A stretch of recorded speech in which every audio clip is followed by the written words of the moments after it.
All right. Good afternoon, everybody. I apologize for keeping you waiting today.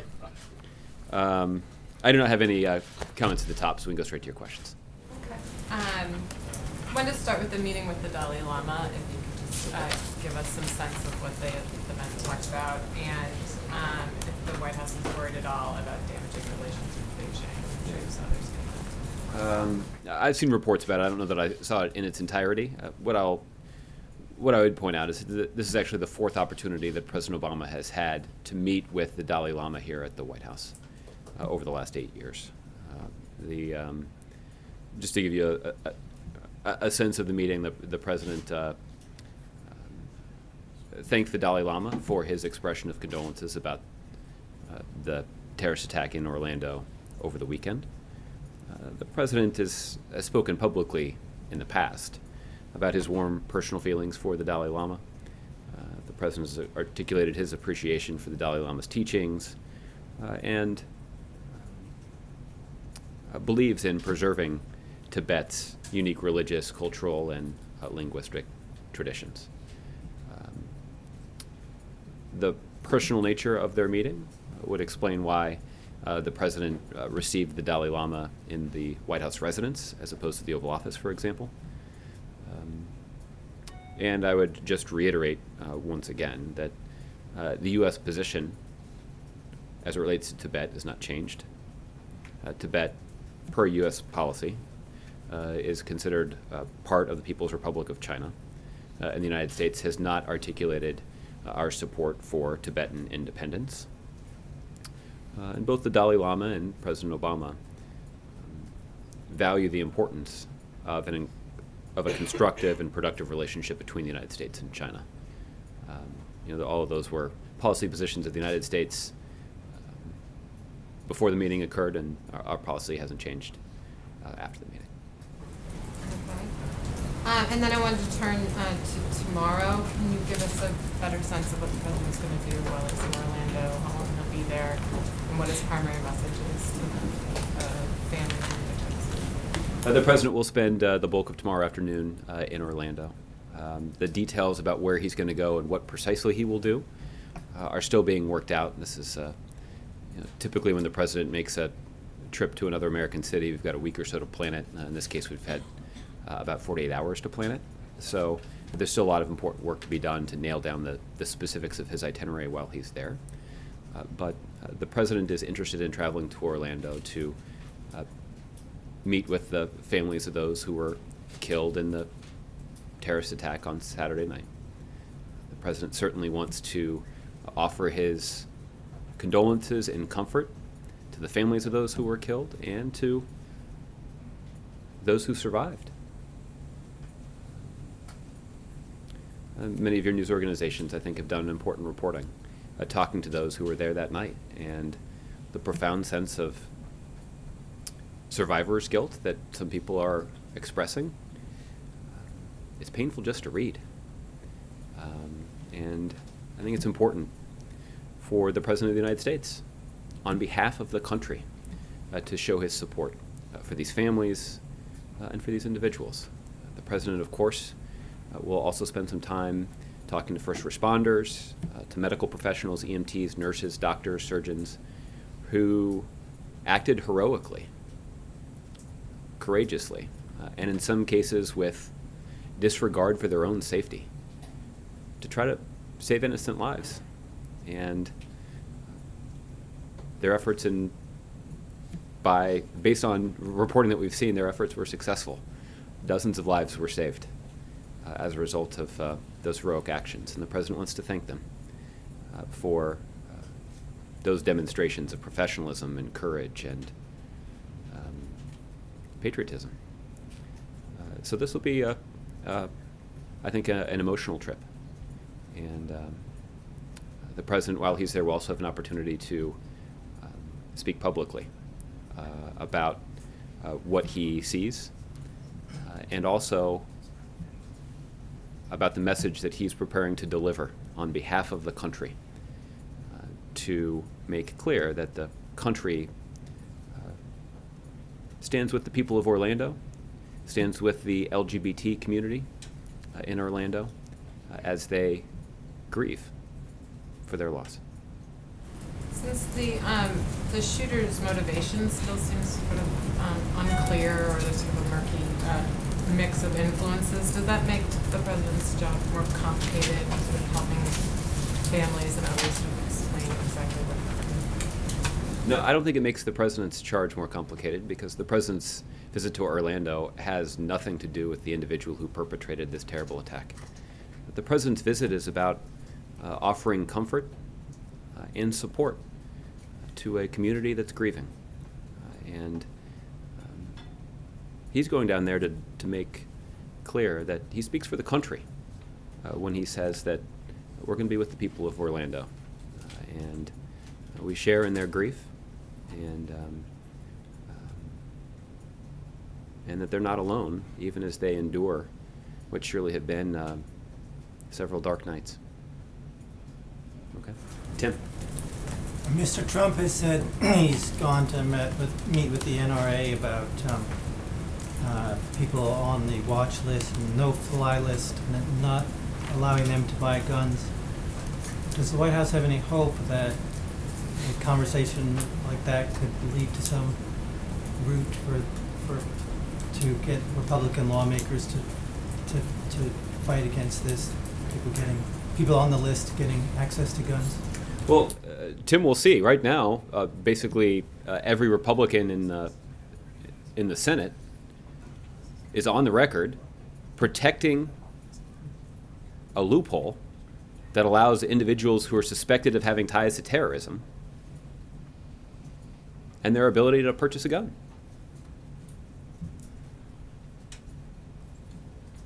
I'm not really sure why Republicans have that position. But the president believes that our country is safer if there are laws that prevent individuals who are on the no-fly list from being able to buy a gun. And I think that's a pretty common sense proposition. If it's too dangerous for you to board an airplane, it's too dangerous for you to buy a gun. It's the president's view. And that is not the view that Republicans have expressed, because they had an opportunity to vote on this. Democrats were quite clear about the wisdom of passing such a law, and that law would have passed except it was voted down by Republicans. So I think it's too early to tell at this point whether or not Republicans have changed their position and come to their senses and mustered some courage to stand up to the NRA. We certainly would welcome that kind of change if it materializes, because it would make the country safer. Obviously, there are a lot of things to get done with Congress before the president leaves in January. Where does gun control kind of fit in with all the different things? Gun control has been a priority for a long time. And unfortunately, well, let me say it this way. Gun control has been a common sense gun control that would make our community safer without undermining the Second Amendment rights of law-abiding Americans. Has been a priority for the president for a long time. Unfortunately, Republicans have blocked every effort to make progress on that priority, even in the face of a massacre of 21st graders in Connecticut, even in the face of the shooting of a fellow congressman, even in the face of other terrible mass shooting incidents in Oregon, in Aurora, in other places. Republicans have resisted those kinds of common sense steps. And the president's concerned because these kinds of common sense steps, while certainly not preventing every act of gun violence, would make our country safer. And we've heard even the Secretary of Homeland Security indicate that common sense, meaningful gun safety legislation is a matter of Homeland Security. That has not yet persuaded Republicans, much to the frustration and even anger of the President of the United States. And just on the Dalai Lama again, did the issue of the South China Sea come up? Because the Dalai Lama was in town earlier this week saying that that the dispute could be resolved through dialogue and reconciliation with other Asian countries. I don't have a more detailed readout of their conversation to share. Obviously, the position that the president has articulated on a number of occasions is that any sort of territorial disputes in the South China Sea should be resolved through diplomacy. So it sounds like the position that the Dalai Lama had articulated is consistent with the position that we have maintained for quite some time. But I don't know whether or not it came up in the context of their meeting. Okay. Juliana. Thanks. Just a follow-up to Mr. Trump's meeting with the NRA on not allowing people on watch lists or no-fly lists to buy a gun. Does the president think that Donald Trump is an effective messenger on this issue? Well, I don't know that the president has many views about the effectiveness of the Republican nominee's message. What I think I would just say is this. The president does believe that the notion of preventing people who are on the no-fly list from buying a gun is a pretty common sense proposition. It is the kind of thing that even people who have profound political differences should be able to agree on. Thus far, Republicans have not. And Republicans have protected a loophole that does allow people who are on the no-fly list the ability to purchase a firearm. That doesn't make sense. It doesn't make our country safer. So that's why the president believes that a change is long overdue, and we would welcome support from anybody in pursuit of that goal.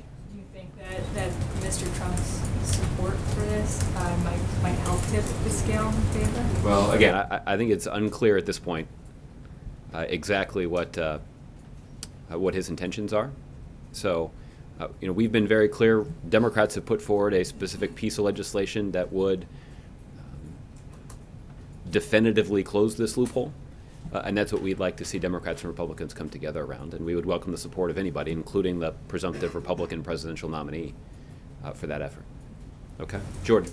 Thanks, Josh. Again, to follow up on guns, in its statement, the NRA seemed to voice its support for a proposal that Senator Cornyn put forward last December that would have this 72-hour, wait period where the Justice Department can investigate folks on the watch list trying to purchase firearms.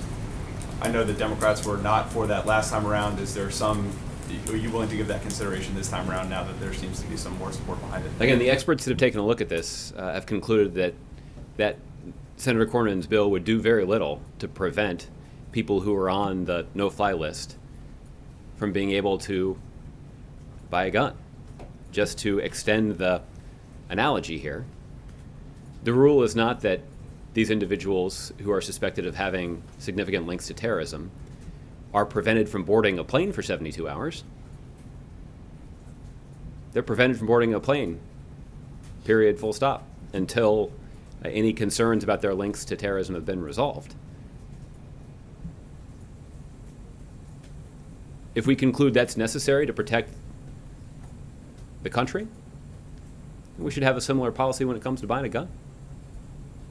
And that's the policy that is included in the legislation that was put forward by Democrats, and it's a common sense proposal that we believe Republicans should support too. Okay, Ron. Just on this list, how many people are on this list or on this no-fly list? I don't know the answer to that question. I'd encourage you to check with DNI. I don't even actually know if that is a number that they put out publicly, but you can check with them.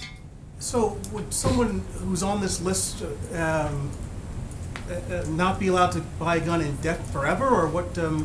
How do you see this working? Because this is, I guess, one of the problems with this whole idea is that isn't there some limit? For example, the gunman in Orlando apparently was under some sort of investigation, and it ended, and the FBI director and others have said this can't go on indefinitely. So if you're on this list, you're suspected of a crime. You're not. It's a gray area.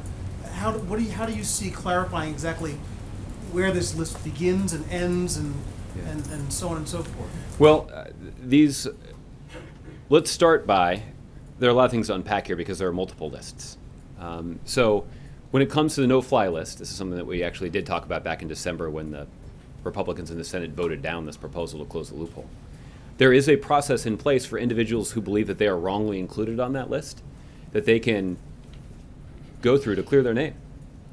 And I think most individuals who believe that they are wrongly included on that list go through the effort to clear their name so that they can board an airplane. And there is a well-established process for doing exactly that. There's been a separate question that has been raised about how should individuals who've been the subject of an investigation that's now closed be treated if they go to purchase a firearm.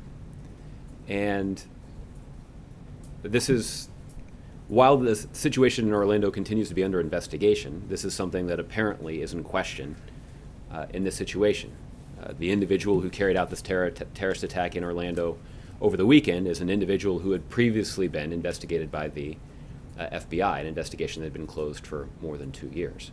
So the question is should an individual like that, who's previously been investigated by the FBI, but the investigation is closed, should his decision to walk into a gun store and purchase a firearm be something that triggers a notification to the FBI? And I think What's the answer to that? I think the answer to that is basically this. Director Comey has indicated that the FBI is going to take a close look at this individual's previous interactions with the FBI to determine whether or not the FBI could have or should have done something differently.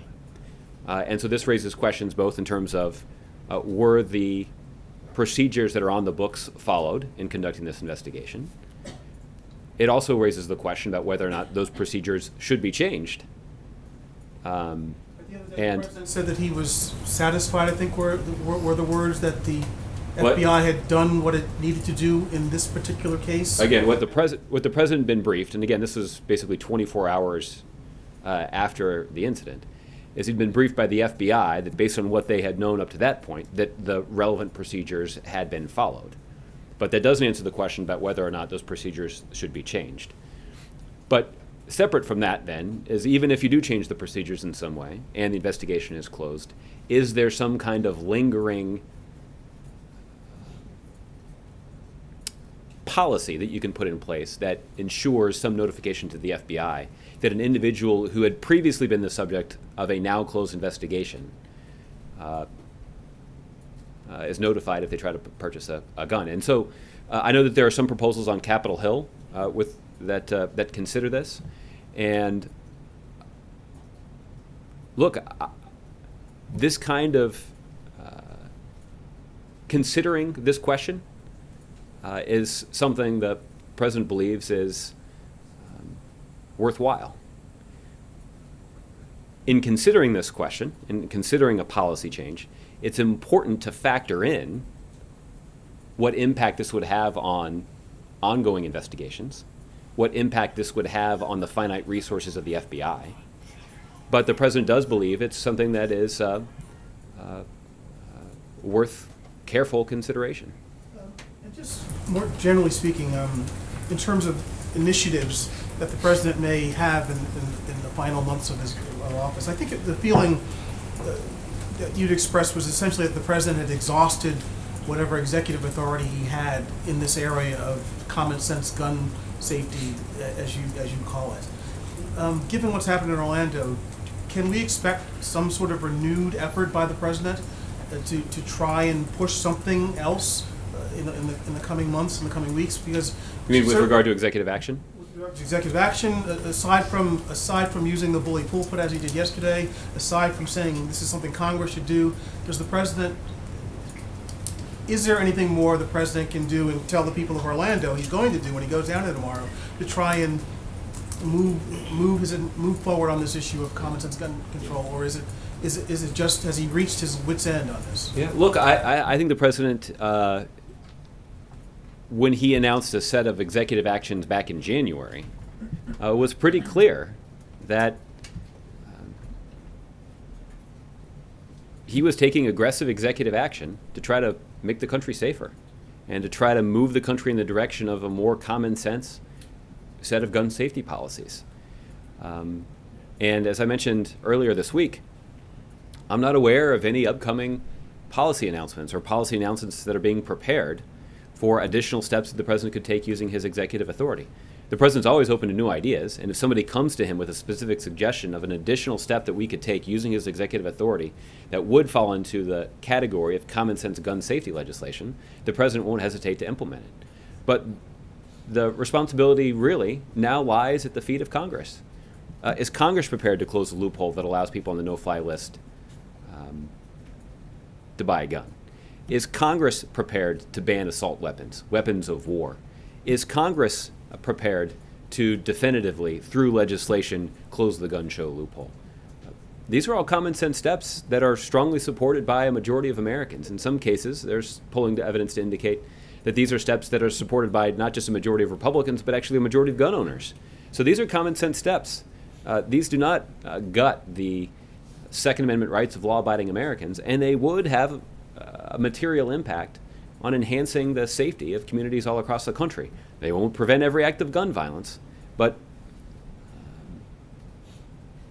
the president believes they would make the country safer, and Congress needs to act on them. So if I hear you correctly, he's done what he thinks he can do. Well, again, I think the president is not going to rule out additional steps, but at this point, the ball's in Congress's court, because the president has already taken bold, aggressive action using his executive authority to try to protect the country. All right, Doug. Josh, the New York Times published a graph fairly recently which showed how gun sales spike after each of these shootings and after calls by the president, by the administration, by Democrats on the Hill for stricter gun control. And the spike in sales is profound and dramatic. I think a new record for gun sales was set last December after the San Bernardino attacks. The previous record was set in the aftermath of the Sandy Hook attack. I suspect a new record will be set this month again. The irony is that the president, anytime he speaks about this, becomes, as Forbes magazine said a couple of years ago, the world's greatest gun salesman. Care to comment? Yeah. Well, look, there are a lot of things that come to mind. I think this is a graphic illustration of the lie that the NRA says, that having more guns on the streets is going to make us safer. We have these terrible incidents. More guns are sold. There are more guns on the streets. And these kinds of terrible mass shootings continue to happen. To say nothing of the kinds of shootings that don't involve nearly as many people, but are still tragic. So I saw a report just today. I was commenting on it. I think this is a Vox.com report. On the night of the shooting in Orlando that claimed 49 innocent lives, there were 43 other shootings in America on that one day. 43 different shootings on the same day. So the incident in Orlando is the worst mass shooting in American history.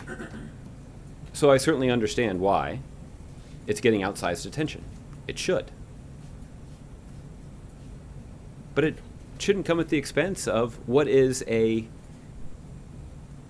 widespread gun violence problem that doesn't get as much attention as I think it should. And it certainly doesn't get as much attention from members of Congress who can actually do something about it as it should. And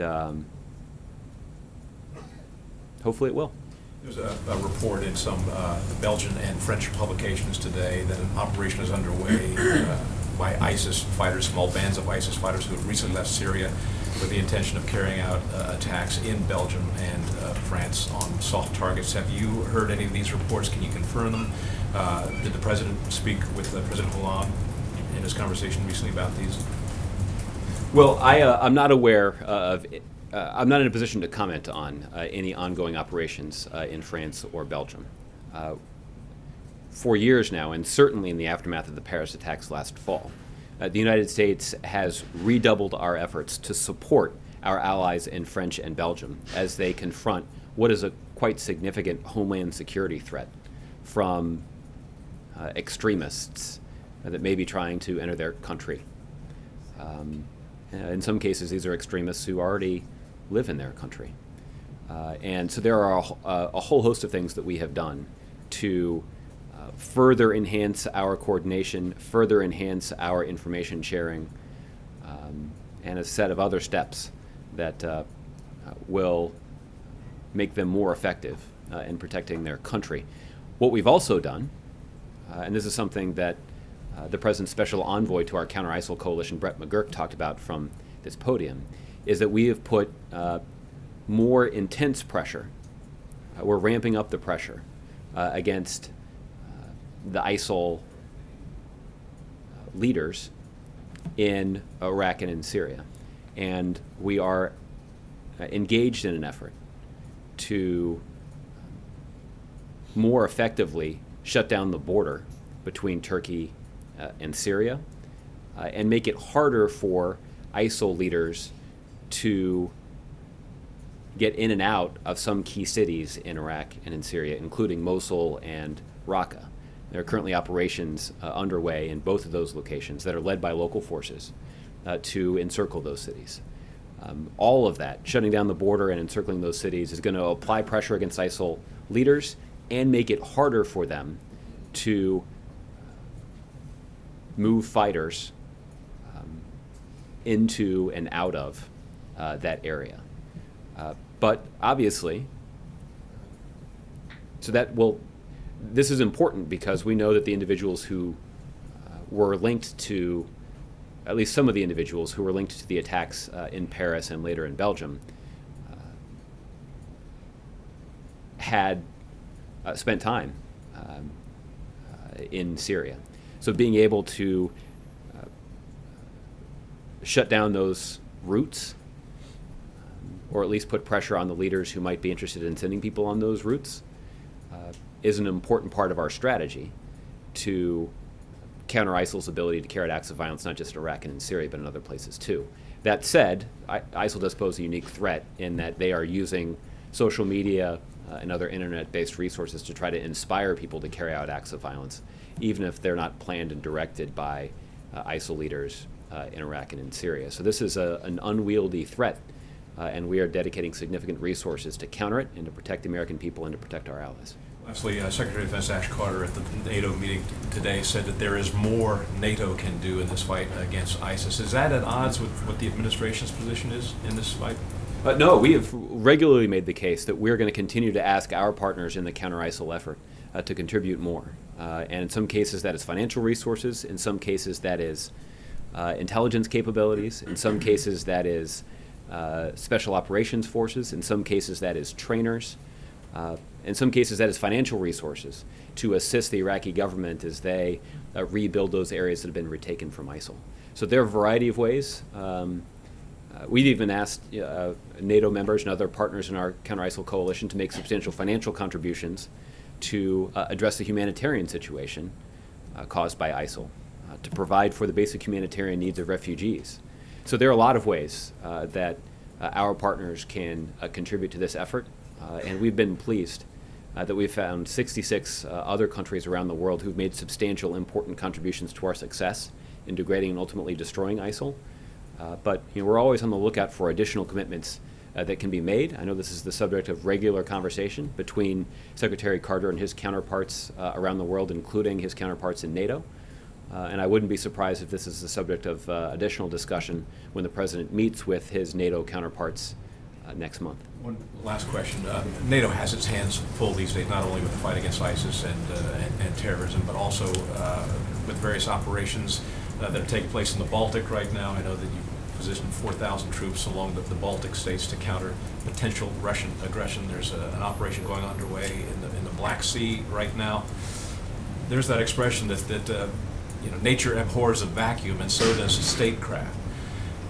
One sense is that there is this escalation in tension, not only in Europe, not only in the Middle East, but certainly in China. Is this administration responsible for the heightened tension because of its withdrawal from the international stage? Doug, I think over the course of President Obama's tenure in office, we have solidified and strengthened our alliances around the world. Well, the president, frankly, has been effective in enhancing our ability to advance our interests around the world. That's why the president has made things like TPP such a critical priority. That will expand our influence in the Asia-Pacific region. The president has built an international coalition of 66 nations that are focused on degrading and ultimately destroying ISIL.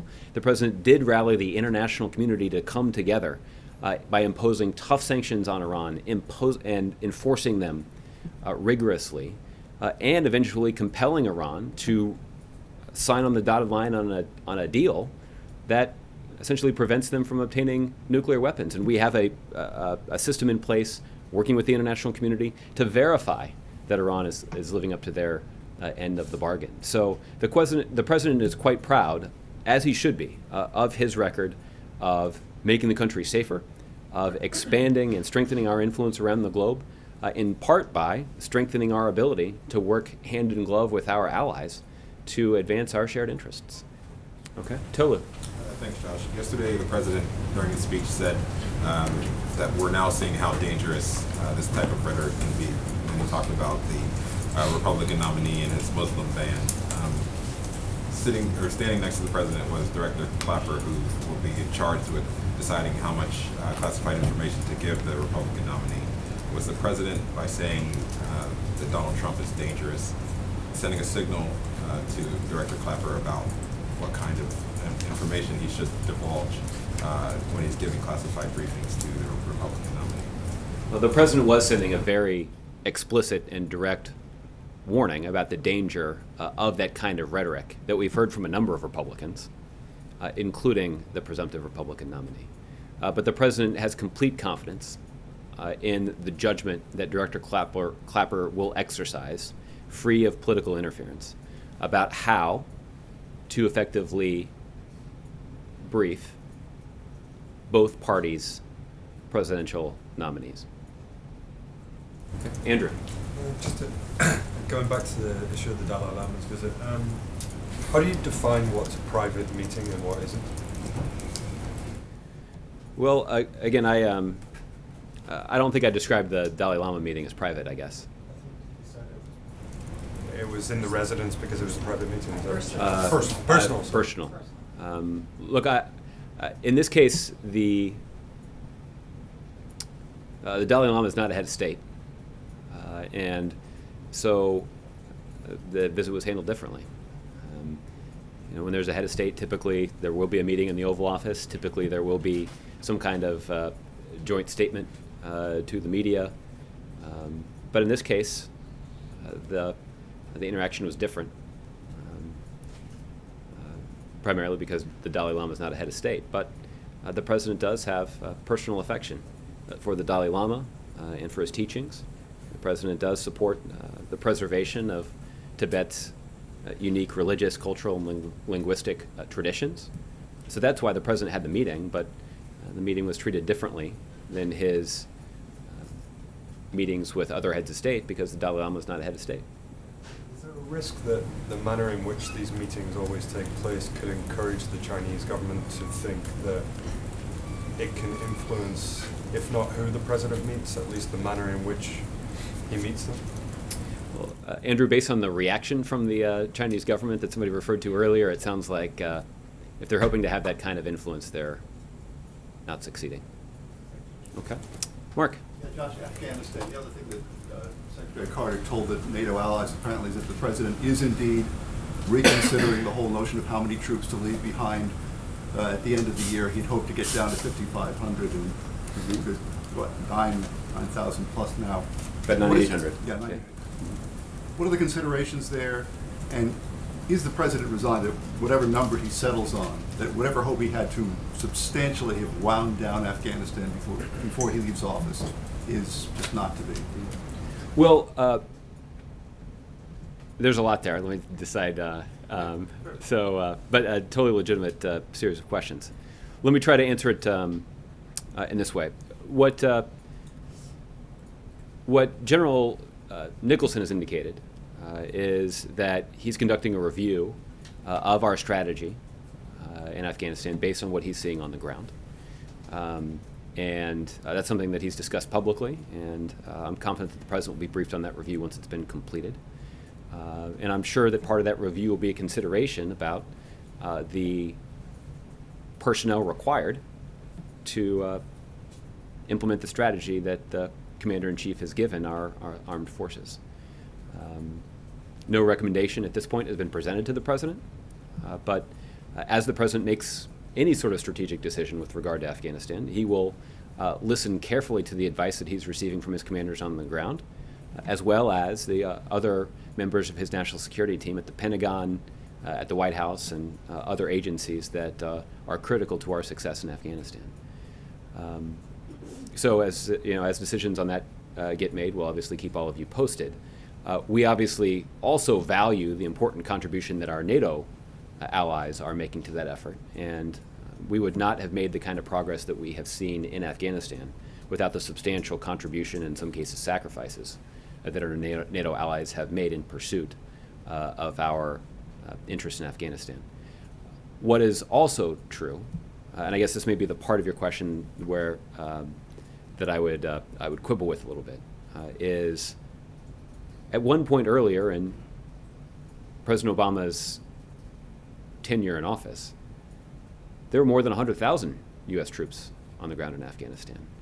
And now the question is, are we going to reduce the number of our troops from 9,800 to 5,500?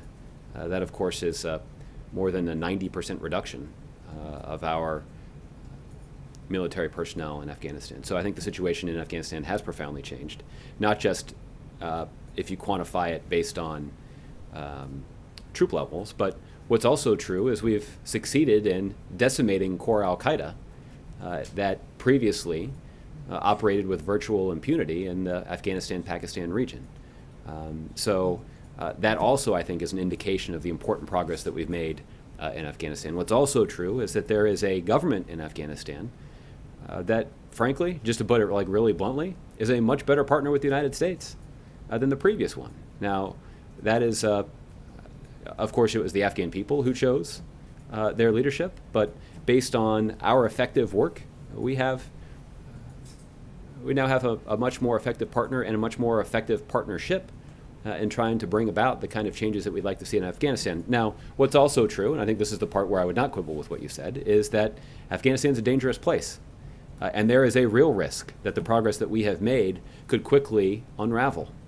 And that's why a sustained commitment on the part of the United States and our NATO allies, not just to a military presence, but also to an effective coordination with the Afghan government, with things like intelligence sharing, economic support, and investments in development in Afghanistan. All those things are critical to Afghanistan's future. And because of the commitment that the United States and our NATO partners have made to Afghanistan's future, it's important that we maintain those commitments. But even the numbers that we have there now and the ones originally projected for the end of the year were higher than what the president had originally planned himself, and he had to revise them. That is true. Suffice it to say that this is not where he'd hoped to be as he exits the White House, isn't it?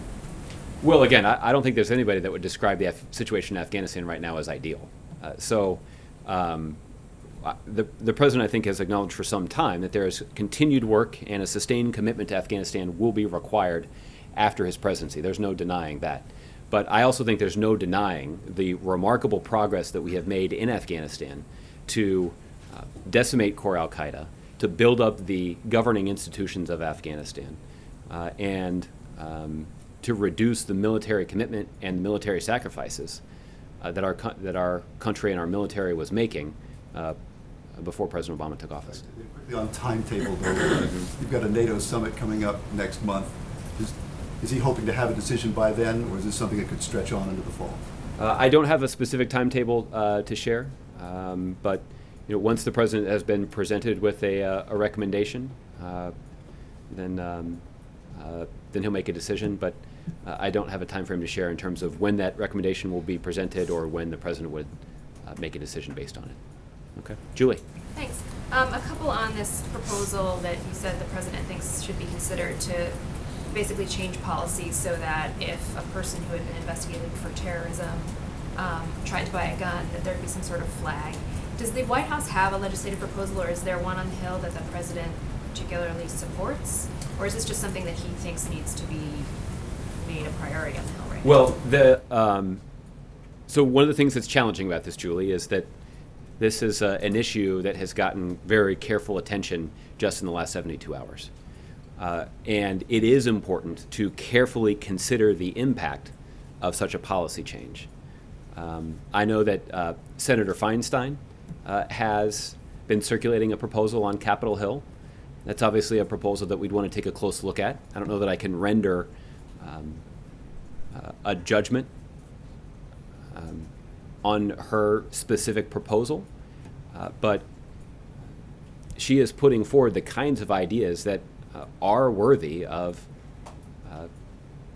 consideration, and that consideration should include what impact it would have on our national security, but also what impact it would have on the ability of federal law enforcement officers to effectively manage their workload and conduct investigations. So that's the second time you've mentioned that. Has he heard directly from the FBI or other law enforcement officials at the federal level that this could be really unwieldy for them and something that would actually make people less safe rather than safer? I mean, does the FBI have there been specific concerns communicated to him by the FBI director or others about what this could mean going forward? Well, I don't have additional information to share about the president's conversations with the FBI director, but the FBI director, I think, has been quite explicit about his commitment to taking a look at how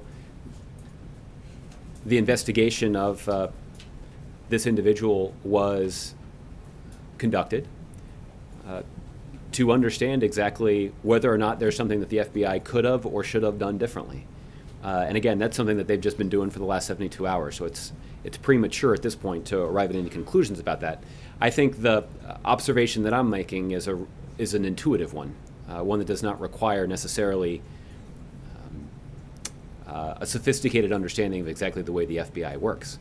I think the practical consideration is just this: any sort of investigative enterprise is going to have finite resources, and those resources are, of course, dedicated to pursuing open and active investigations. And additional information about closed investigations could potentially have an impact on the FBI's ongoing ability to pursue their open and active investigations that are on their desk. So that is just a consideration that needs to be factored into all of this. But look, I think in the president's mind, an entirely legitimate question has been raised, and it's one that's worthy of careful consideration, and Senator Feinstein is somebody that's doing that. And just on the visit tomorrow, this has unfortunately become a pattern for this president to have to go to these communities and spend hours meeting with these families. Can you talk a little bit about how he approaches it, the toll that it takes on him, and what he thinks his role is in what is a very private and horrible moment for these people to go in there as somebody they've never met before? He's the president of the United States. How he presents himself to them in that situation. Can you just kind of give us some insight into how he takes that in?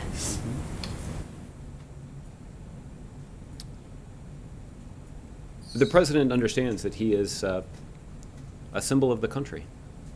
And when he travels to a community and meets with a family that has endured a terrible tragedy, he's offering a message of condolence and comfort on behalf of the American people. And the president takes that responsibility quite seriously. This is a solemn responsibility. This is a responsibility that's all the more important when you're talking about the way that the LGBT community in Orlando came under attack on Saturday.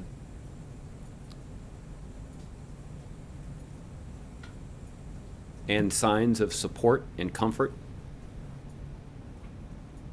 from the President of the United States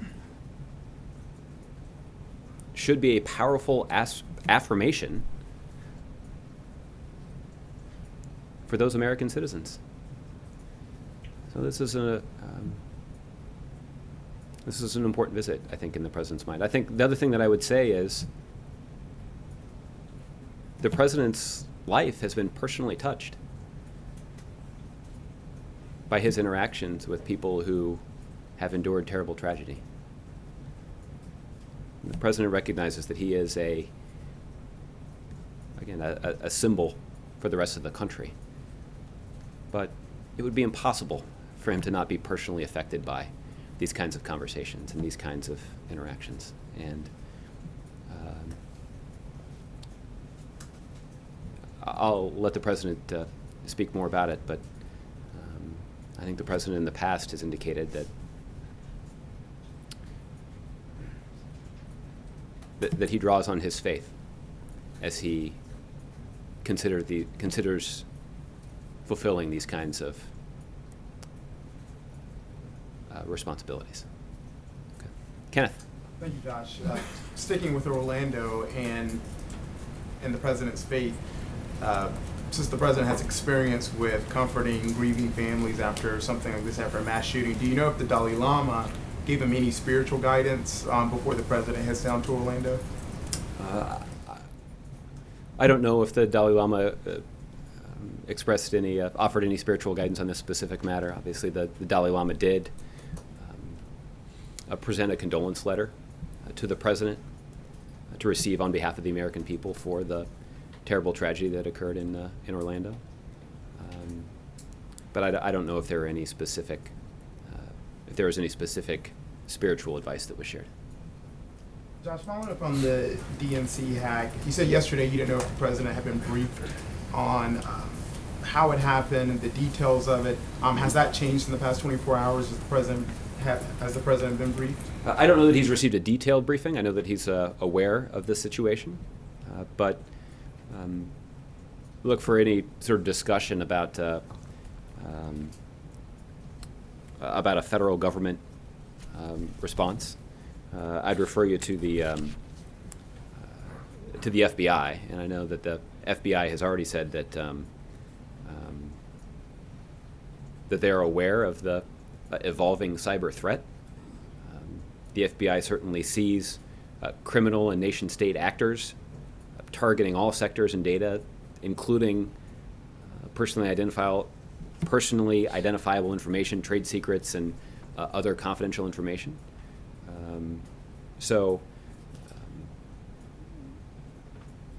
But they can speak more directly to how or whether they may be involved in looking at this particular situation. I'm just not able to comment on this in much detail because I don't wade into even potential law enforcement or national security investigations.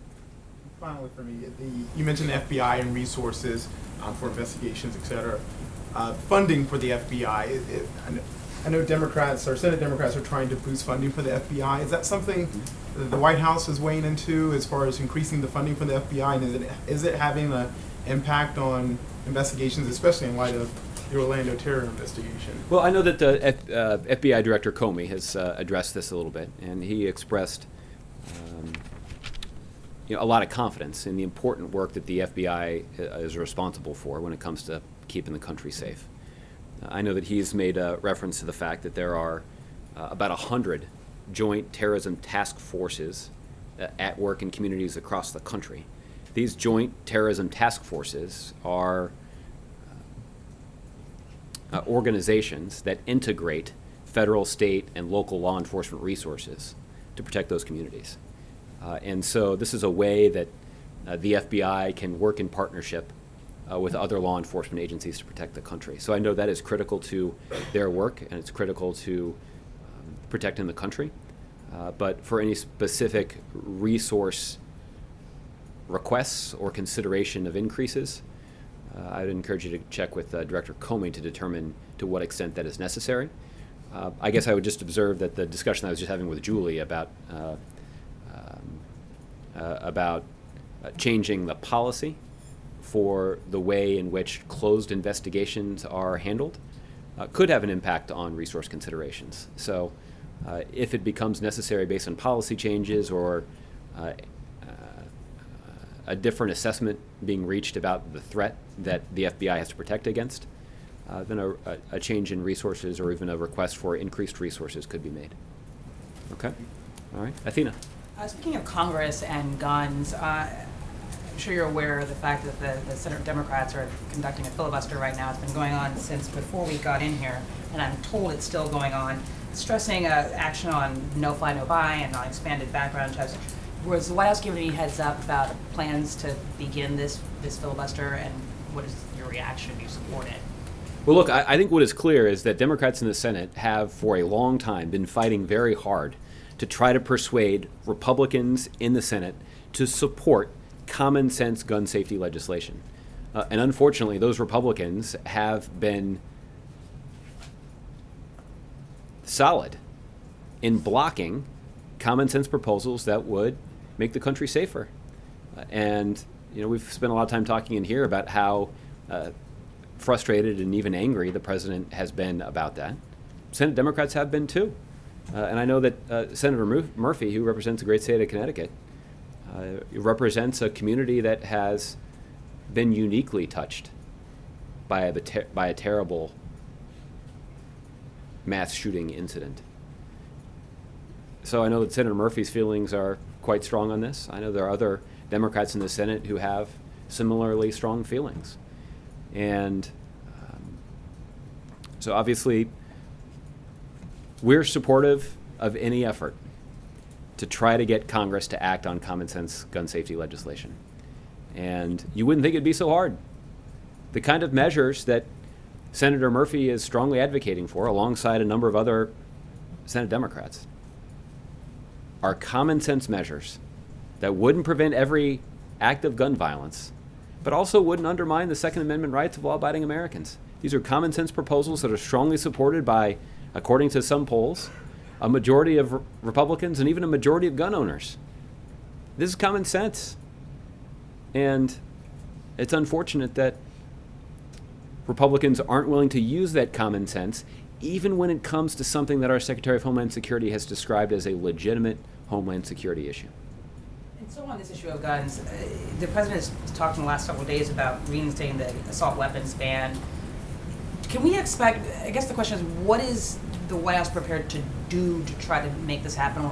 Or should we expect this to be something that comes up on the stump, on the campaign trail, something the president continues to talk about and continues to focus on through the next several months as president? Look, the president stood at this podium in the aftermath of one of the many mass shooting incidents that he's had to address and said it's time for advocates of common sense gun safety legislation to politicize this issue. We've seen opponents of common sense proposals politicize this issue to the extreme. And it's time for supporters of common sense gun safety legislation to demonstrate the same kind of passion in a political context. And one measure of this is the president's commitment to essentially become a single issue voter when it comes to common sense gun safety legislation. That the president has unequivocally said that he will not endorse, campaign for, raise money for, or vote for a candidate or an office holder who doesn't support common sense gun safety legislation that would protect the country but not undermine the constitutional rights of law-abiding Americans. So they'll keep talking about it on the campaign trail at various events, we assume? I think this is an entirely legitimate issue for debate, particularly as the American people are considering who should represent them in the Congress. And the question really, I think, is, are the vast majority of Americans that support these common sense measures prepared to make their voices heard at the ballot box? That's the only way that we're going to see the kind of legislative change that the president believes is long overdue. And last question on a different topic. I want to make sure I'm clear on this, and forgive me if this is something that has been addressed in past briefings, but does the White House does the administration feel that there's a qualitative difference between a group like ISIS or Al-Qaeda or whatever, a terrorist group, specifically telling someone like the shooter in Orlando to attack this specific nightclub versus these groups saying to all of their followers, hey, go attack wherever you can? Is there a qualitative difference or a distinction that's important that would change the way things are done operationally, that would change kind of the U.S. response? How important is it to decide between those two? Well, Athena, I think what our intelligence professionals and our national security professionals have told us is they're aware of this evolving threat. if there is direct communication between an ISIL leader and an individual directing them to go carry out an act of terrorism, there's an opportunity for the United States to use our resources to intercept that communication and interrupt the threat.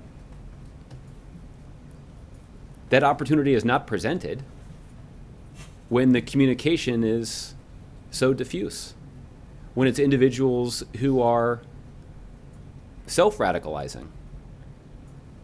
That is a different kind of threat that we must counter. And it poses a unique one because, as unfortunately as we've learned in Orlando, those threats can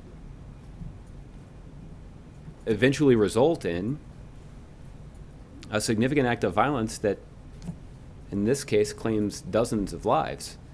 Now, what's also different about this, Athena, is that the pre-9/11 threat that we faced, in some ways, was easier to disrupt because of the network of communications that was required to engineer that terrorist conspiracy. But those kinds of conspiracies have the potential to carry out even larger acts of violence.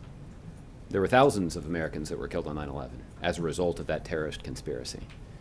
So the threat that we face now is different. But one that is, again, as we learned in Orlando, continues to be dangerous, one that we have to be vigilant about, and one that in some ways is harder to counter. But I don't think you've seen resignation on the faces of anybody in this administration or anybody in our law enforcement or any of our national security professionals about their determination to do what is necessary to protect the country, to counter these threats, and to keep America safe. Okay? Lauren. Is there an overall strategy right now coming out of the White House for Democrats on gun control? We see the filibuster. I'm wondering if there are larger plans to move this issue forward. Lauren, here's the thing. Republicans have a majority in the House of Representatives, in the House, and in the United States Senate. Republicans are the ones that set the agenda. Republicans are the ones who are able to effectively vote down bills. So this is on them. This is part of the responsibility of governing. In the same way that Republicans, for instance, will be responsible if they don't pass a budget and the government gets shut down. They have a basic responsibility to pass legislation. It's Republicans who ran for and worked hard to try to get a majority in both houses of Congress so that they could exercise this kind of control and have this kind of responsibility. The same is true when it comes to gun safety legislation. It's Republicans who are responsible if these kinds of common sense measures aren't put into place that would, for example, prevent a suspected terrorist from walking into a gun store and buying a gun. It's Republicans who are responsible for that because they have a majority in the Congress. That's how our system works. And even though you have a Democratic president in place advocating for that legislation, ultimately it's Republicans who exercise this authority. After every terrorist attack, it seems that people think this is it. We're finally going to move on the issue of gun control. Now you have Donald Trump saying he's willing to talk to the NRA. Is there movement? Do you see light? Is this it? Is this that moment? Well,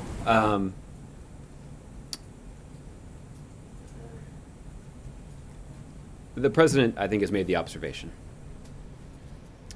that as terrible as these incidents of mass shootings are, they're emotional,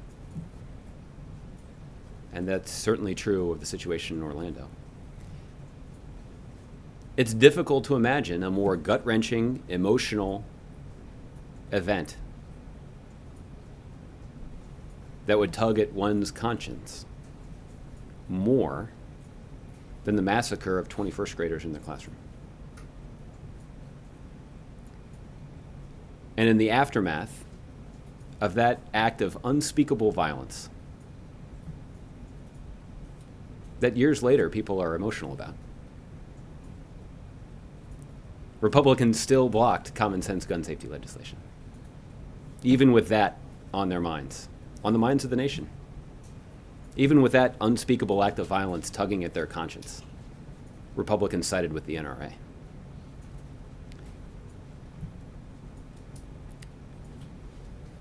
So I would like to be optimistic that this unspeakable act of violence will sufficiently tug at the conscience of Republican senators.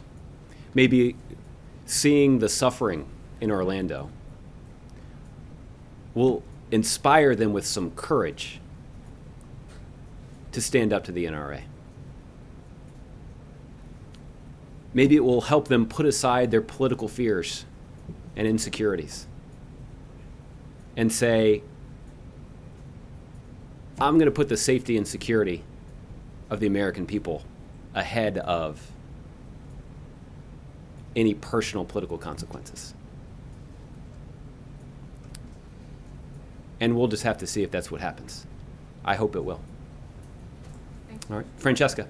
Thank you, Josh. While you were talking, the Dalai Lama posted to his Instagram. Yes, the Dalai Lama has an Instagram, but beyond that, he posted to his Instagram a photo of him and the president warmly embracing, and the photo credit on that was Pete Souza in his official White House photo.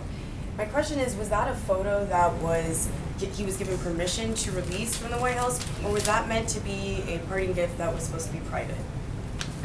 This is what typically happens after the president does have a meeting with the Dalai Lama is that the White House typically does distribute an image of that meeting. I believe that's happened the 3 previous times that the Dalai Lama visited with the president at the White House. And Distributed an image to the Dalai Lama? No, distribute an image publicly. So why was that sent out then through the Dalai Lama's Instagram and not the White House's Instagram? Well, I wouldn't rule out it being distributed through the White House Instagram. So. Okay, sorry, final question. It's okay. If there's a photographer that's allowed, in this case the White House photographer, why was there not a pool spray? Why were we not allowed in there, for instance? Again, the way that this event was, or this meeting was handled is consistent with the way that it was handled the 3 previous times that Dalai Lama visited the White House. And that meant that it's handled differently than when a head of state visits the White House. Okay. Gregory, I'll give you the last one. Thank you. You've talked about the increased number of mass shootings.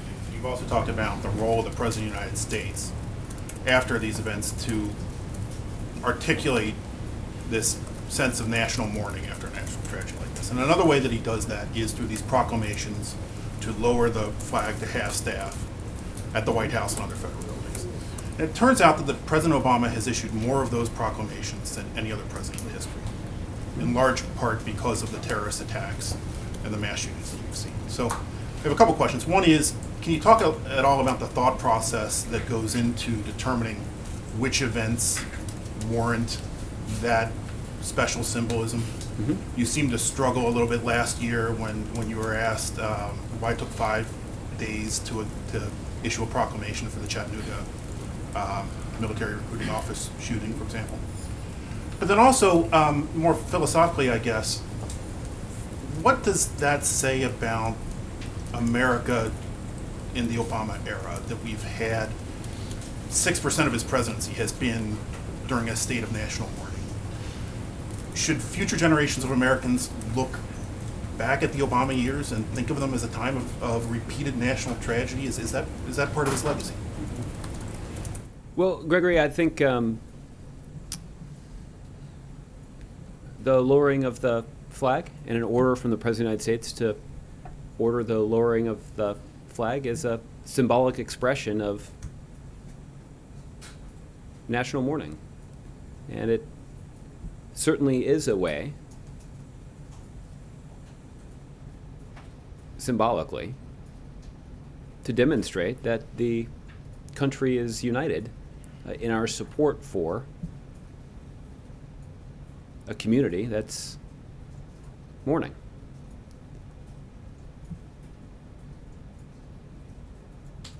I think that what we also see is that over the course of generations, that symbolism is expressed in different ways.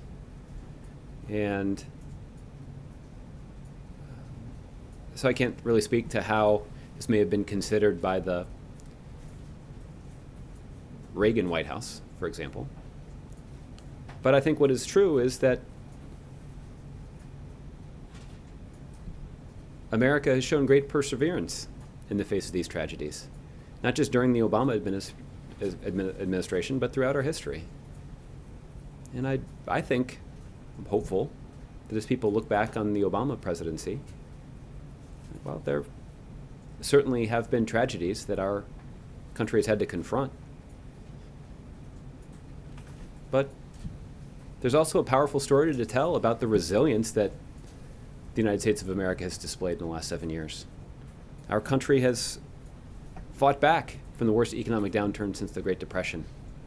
The American auto industry was on the brink of bankruptcy, but came back stronger than ever and manufactured and sold more cars last year than ever before. Our country has made profound progress when it comes to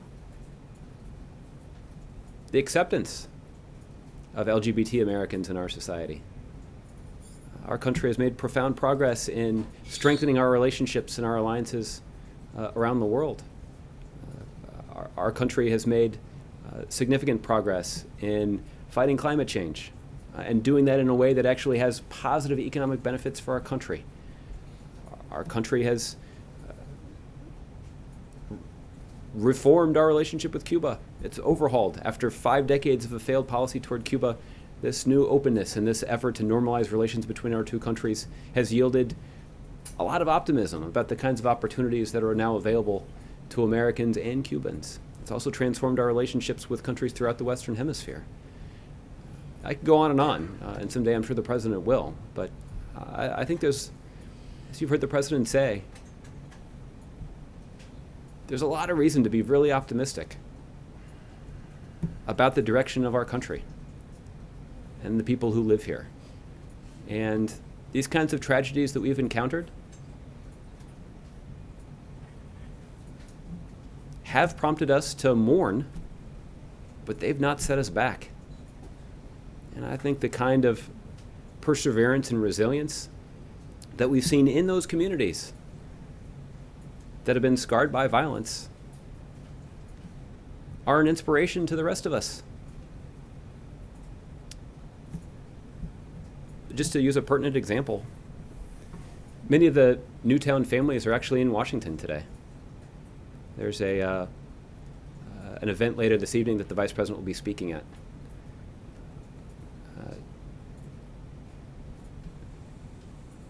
These are parents who've gone through the unthinkable, and they've lost their first grader to in a terrible act of violence. But yet these families summon the courage and the perseverance and the will